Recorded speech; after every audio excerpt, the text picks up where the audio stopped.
They're a three-point shooting team. They play at a very high pace. One of the fastest teams in the country. They like to spread you, shoot threes. Lane Greer, whose father was a great player at Temple, I think it's Lane Greer III. He was transferred from Dayton. Very talented guard. Shoot threes, can get the paint, make plays, they spread you out. They play with a big, but they're four man's like another guard. So being able to just live by our principles.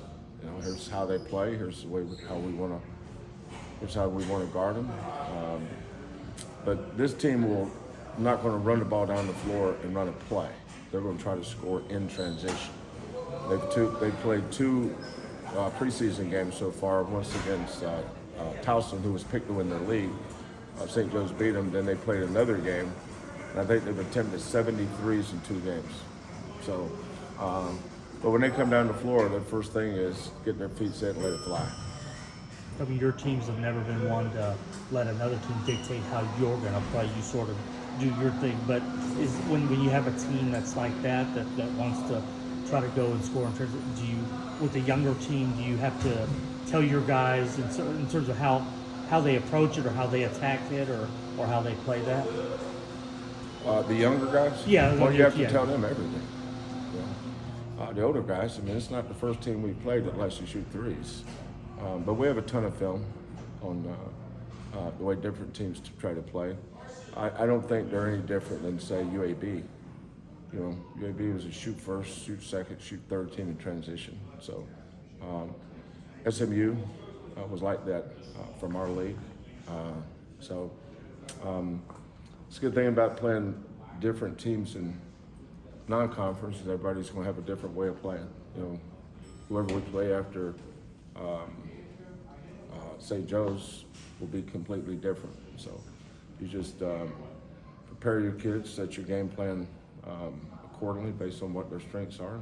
Go play. This season, the schedule to start the season, you've got Friday, then Monday, Wednesday. Is that sort of, is that a good schedule in terms of the space between it, in terms of, do you want your guys to sort of play like that? Yeah. Like close together? Yeah, a lot of times, scheduling is it's an unexplainable art. I wish I could tell you more about my philosophy on scheduling, but I can't. That's why the coach should always do the scheduling, never administrator. Administrator don't buy the groceries. So if you don't buy the groceries, don't come in my kitchen trying to be the cook. But our schedule is different every year. Sometimes it's spaced more than others, sometimes it's spaced not. But I think the one thing you fight against in non-conference scheduling is you don't want to have a 10-day break. That's the worst possible thing that can happen, which is what made the COVID year so difficult. We just had, at one point I think we stopped playing for 2 weeks, then had to come out of that play, and that was difficult for everybody. Nobody in the country liked doing that. Anything on recruiting that you haven't announced yet, or is that still? Yeah, we're gonna sign 3 guys. I like them all. I can't comment on them now until the letter of intent comes in, but it's never an issue with us on that. If a kid commits to us in July, then he's going to sign November. There's no such thing as, well, are you worried about losing him? No. Kids that commit to us sign in November. Is that because you know what kind of kid you sign? We know what we're doing. We don't.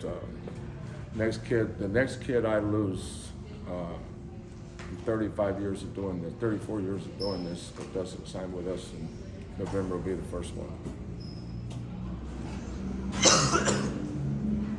Thank you, Coach.